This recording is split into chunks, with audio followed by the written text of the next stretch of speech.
بسم الله الرحمن الرحيم. قال المصنف رحمه الله: ثاني من جعل بينه وبين الله وسائط يدعوهم ويتوكل عليهم ويسألهم الشفاعة كفر إجماعا.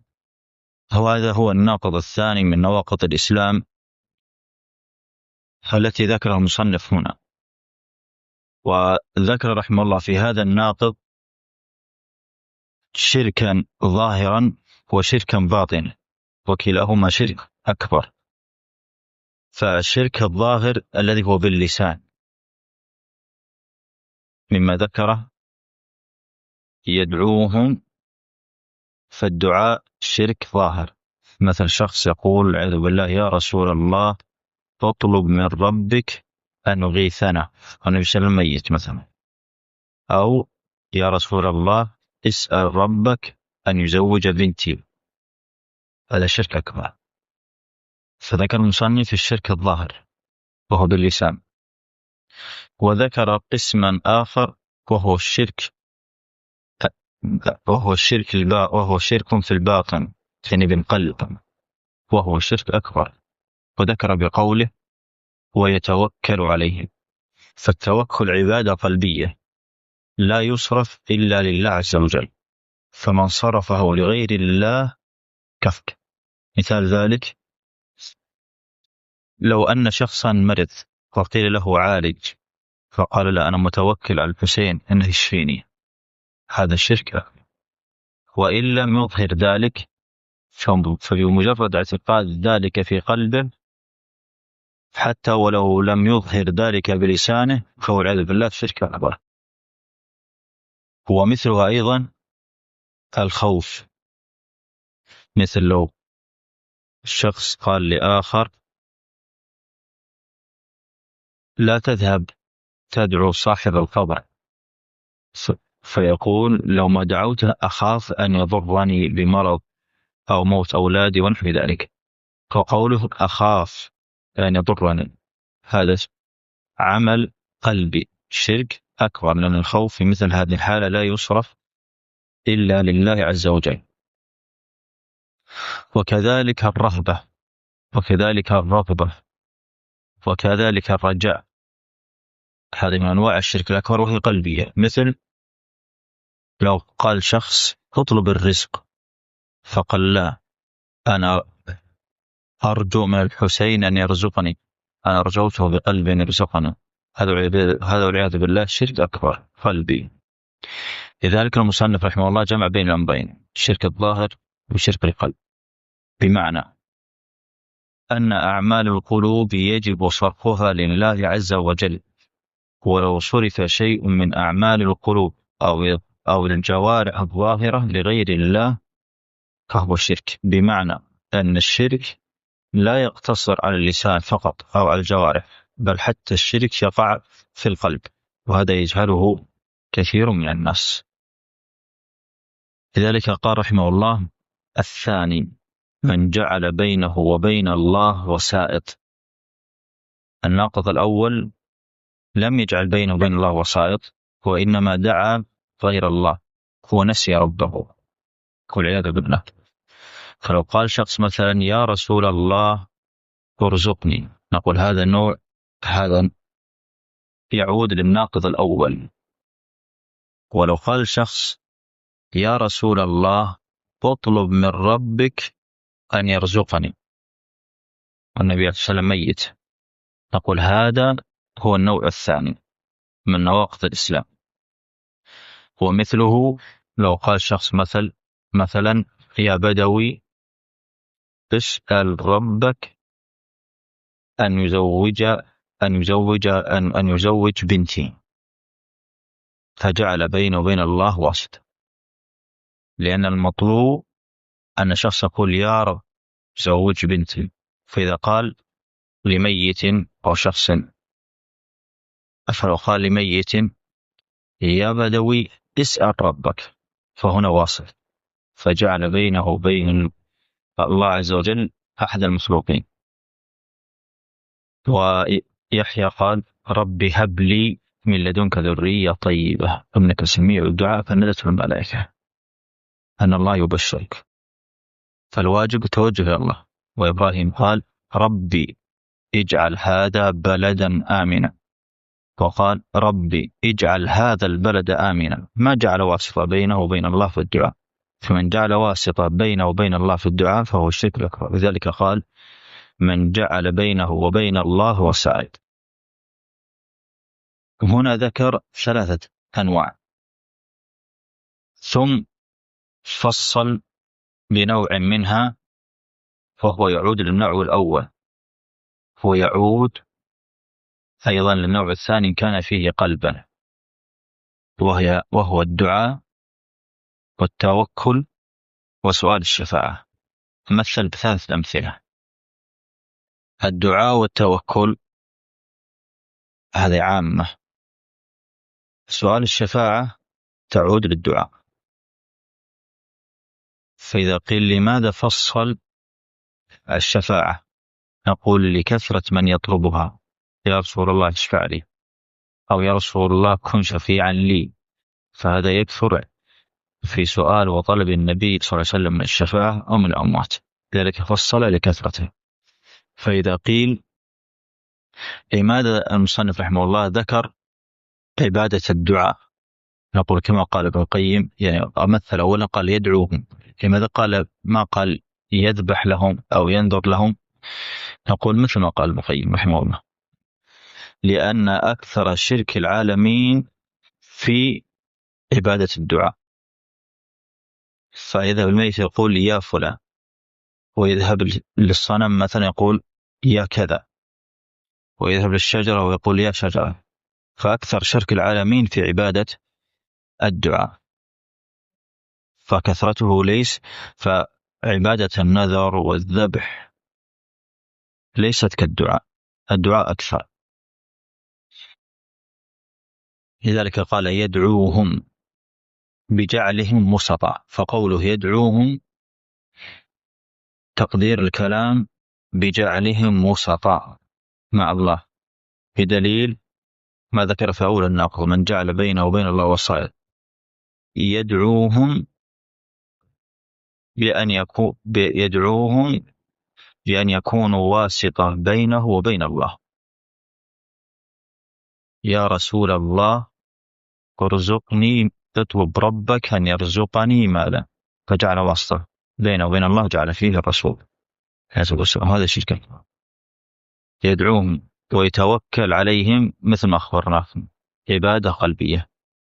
ويسألهم الشفاعة مثل أن يقول يا رسول الله اشفع لي في المحشر، هذا شرك أكبر.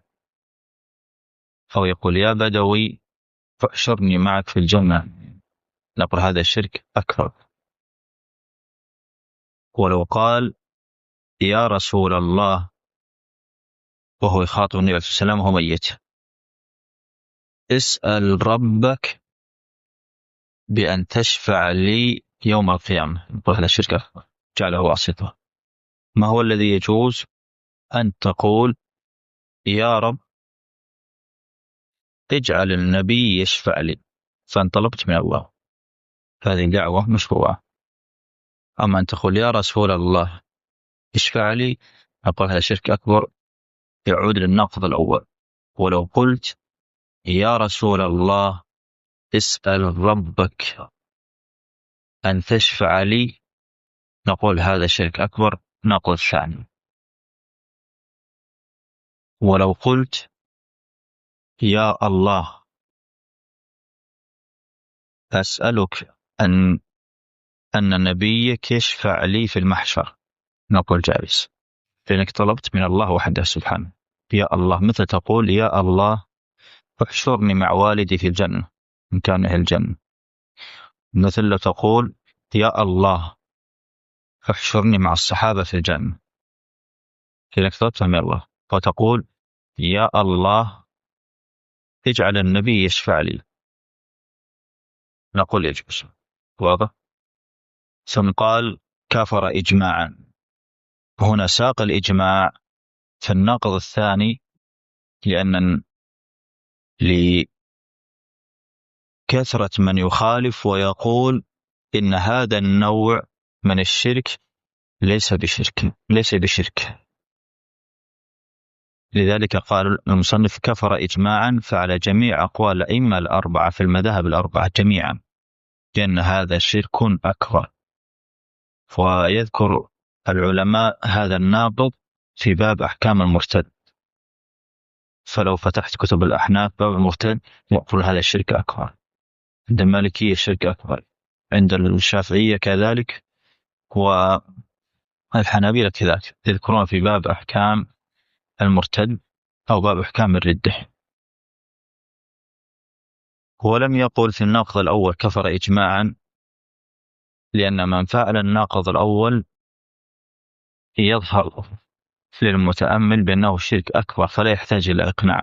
فإذا كان الواسطة جعل بين الله والواسطة شرك أكبر بالإجماع، من باب أولى إذا دعوت ذلك من دون الله في الناقض الأول بأنه من باب أولى الشرك أكبر. يعني لو قال شخص يا سماء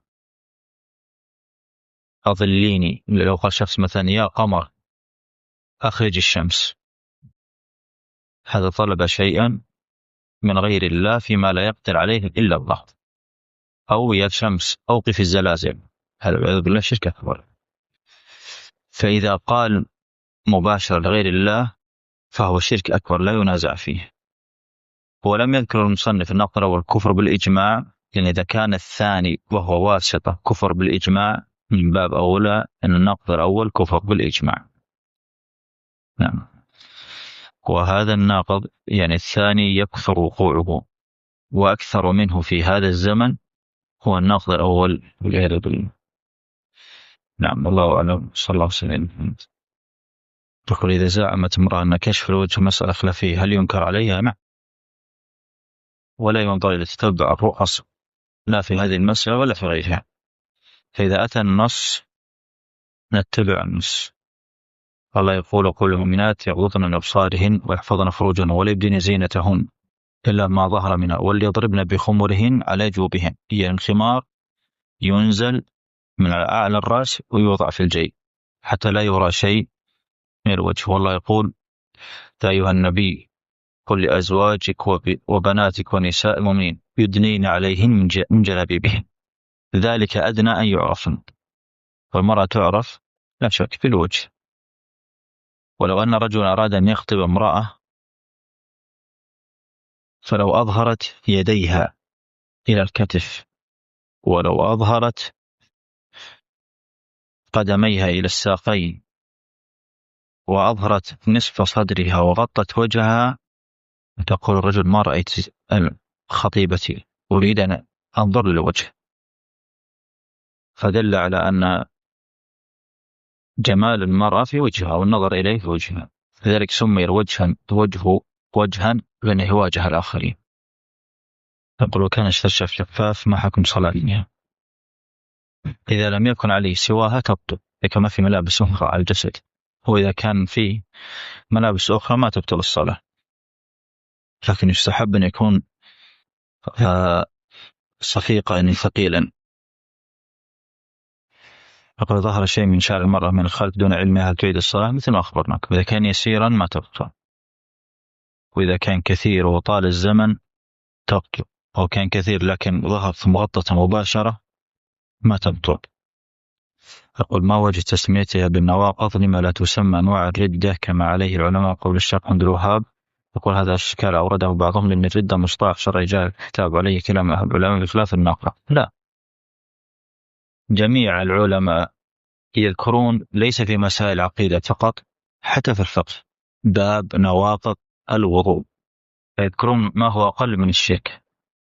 إذا كان العلماء يقول باب نواقض الوضوء، باب نواقض الغسل، فيصح أن يقال باب نواقض الإسلام، يعني مبطل الإسلام ومبطل الوضوء ومبطل الغسل وهكذا. فهي عبارة أو تسمية شرعية علمية صحيحة ما في شك، ولغوية. ناقض يعني مبطل.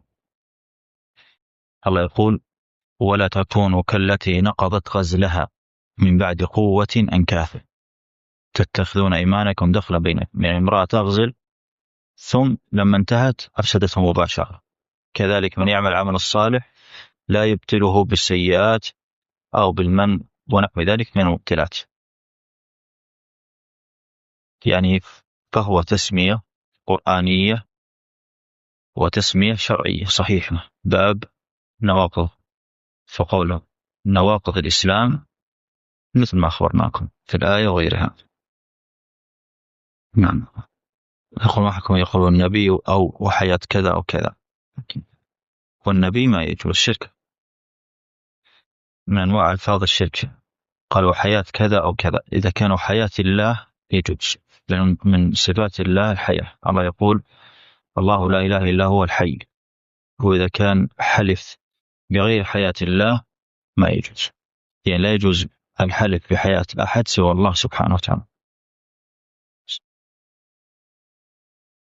تقول إذا قال الشخص اللهم إني أسألك بما سألك به عبادك الصالحون، هذا جائز؟ لا، ما في شك يجوز، لأنه قال اللهم فتوجه لله، ما قال يا رسول الله أو يا فلان أدعوك بما دعاك به الله. تقول ما حكم قول بجاه النبي أو بحق النبي أو بحق الكعبة، أو مثلا أو بجاه لا إله إلا الله أو بجاه المسجد النبوي؟ ما يجوز. هذه من الألفاظ البدعية، ما ورد لا في الكتاب ولا في السنة مثل هذه الأدعية. وقل ما حكم قول يا شفيعنا يوم القيامة؟ دعوته ما تجوز، من ألفاظ الشرك. لكن لو قال شخص وهو شفيعنا يوم القيامة، يقول لفظة مجملة. لو قال وهو شفيع المؤمنين يوم الجنة، أو نعم وهو شفيعنا يوم القيامة، ما في بأس. وهو شفيعنا يوم القيامة فسنا شفيع لجميع الخلائق. قول أشحن كرت شوال 300 ريال وأقيم 500 ريال، فيجوز أن نحول بعض هذا الرصيد لشخص آخر 150 وأخذ 100 ريال؟ ما في بأس، هذا بيع منفعة. يقول شخص حلف شخص أن يصيبه مرض، ما حكم ذلك؟ يعني قسم في دعاء، يعني شخص قال لو كنت أكذب الله يشيل لساني، أو لو كنت أكذب الله يأتيني بالمرض الفلاني، ما يجوز. النبي عليه الصلاة والسلام يقول في صحيح مسلم لا تدعوا على أنفسكم، فلا يجوز الشخص أن يدعو على نفسه. كذلك بنفس الحديث قال لا تدعوا على أنفسكم ولا على أولادكم ولا على أموالكم، أن توافقوا ساعة يستجيب الله فيها الدعاء. يقول هل يصح التعبير متاجرة الإله كما في قول الشاعر وإن تاجرت الإله به ربحت؟ الله يقول يا الذين آمنوا هل أدلكم على تجارة، فالشخص يقول يتاجر مع الله في الإنفاق في العبادة ونحو ذلك، ما في بس. يقول هل يعذر الجاهل بجهله في هذا الناقض؟ كثير من أهل العلم يرون أنه لا يعذر بالجهل من وقع في الناقة. لماذا؟ لأنه يجب عليه أن يتعلم. الله عز وجل لما ذكر الجهال ما فعلوا في قوله وقالوا ربنا إن أطعنا سادتنا وكبراءنا فأضلونا السبيل، قال الله لهم ربنا آتهم ضعفين من العذاب ولعنهم لعنا كبيرا. ولما دخل أهل النار والعياذ بالله النار اعتذروا بالجهل وقالوا لو كنا نسمع أو نعقل ما كنا في أصحاب السعير. الله قال فاعترفوا بذنبهم فسحقا لأصحاب السعير فلم يخرجوا من النار. والله عز وجل يقول عن القرآن لأنذركم به ومن بلغ، فمن سمع بالقرآن فقد أنذر وبلغته الحجة. فيجب عليه أن يسعى أن يخلص نفسه من الشرك ومعرفة التوحيد، كما يسعى لطلب رزقه فقد يسافر من أجل الرزق. قل هل من الشرك أن يقول الرجل بجاه القرآن الكريم والملائكة صفا صفا وبجاه رسول الله صلى الله عليه وسلم، وما الدليل على ذلك؟ بجاه القرآن كلام الله، فلو قال بالقرآن أن يغفر. فهل الشرك أن يقول الرجل بجاه القرآن؟ لا، كلها من ألفاظه. يعني لو قال الشخص أتوسل إليك بكلامك نقول ما في بأس. ولو قال شخص بجاه القرآن يقصد ما بين الدفتين نقول ما يجوز. ولو قال الشخص وجاه الملائكة صفا صفا نقول من الأمور البدعية لا يجوز. وقلنا لو قال الشخص أتوسل إليك بكلامك إن هذا توسل بالصفة، مثل وأعوذ برضاك من سخطك وبعفوك من عقوبتك، وكقول عليه الصلاة والسلام يا حي يا قيوم برحمتك استغيث. نعم. يقول ما حكم قول الله من يسألك بماء زمزم؟ هل الذي قال فيه النبي صلى الله عليه وسلم انه لما شرب ان ترزقني كذا وكذا؟ لا، اقول اللهم ارزقني كذا وكذا يكفي، ما نكتب شيء. تقول ما مصير من لم يعلم بالاسلام ان مات على الكفر؟